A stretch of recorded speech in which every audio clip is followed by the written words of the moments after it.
Hello കൂട്ടുകാരെ, നമ്മളിതാ book ചെയ്തിട്ടുള്ള ഹോട്ടലിൽ എത്തിയിട്ടുണ്ടായിരുന്നു. ഹോട്ടൽ ദ സമോവർ എന്നാണ് അതിൻ്റെ പേര്.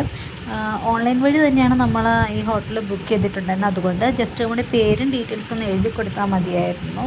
ബാക്കി എല്ലാ പ്രൊസീജിയേഴ്സും നമ്മൾ മുന്നേ ചെയ്തു. കാരണം വേറെ കുഴപ്പങ്ങളും ഉണ്ടായിരുന്നില്ല. വേഗം തന്നെ നമ്മൾ റൂമിലേക്ക് എത്തി. റൂമും എല്ലാം നമ്മളതിൻ്റെ ഫോട്ടോസും എല്ലാം കണ്ട് ഇഷ്ടപ്പെട്ടിട്ട് തന്നെയായിരുന്നു ഇത് ബുക്ക് ചെയ്തിട്ടുണ്ടായിരുന്നത്.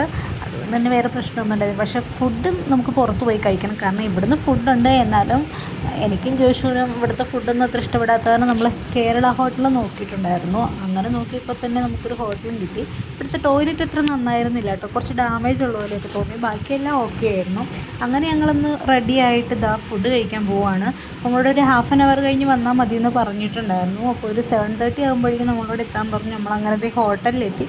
അത്യാവശ്യം വലിയ ഹോട്ടലൊക്കെ തന്നെയായിരുന്നു. നമ്മൾ പറഞ്ഞിരുന്ന ഫ്രൈഡ് റൈസും ചിക്കനും ആയിരുന്നു. അത് നമുക്ക് റെഡി ആയിട്ടുണ്ട്. പിന്നെ ഇത് കൊച്ചിക്കാരൻ്റെ കടയാണ്. അതുപോലെ തന്നെ പിറവത്തിനടുത്തുള്ള രാമമംഗലം സ്ഥലത്തുള്ള സജീഷൻ്റെ കടയാണ്. അപ്പോൾ ഇനി വരുന്നവർ മസ്റ്റായിട്ട് ഈ കടയൊന്ന് വിസിറ്റ് ചെയ്യണേ.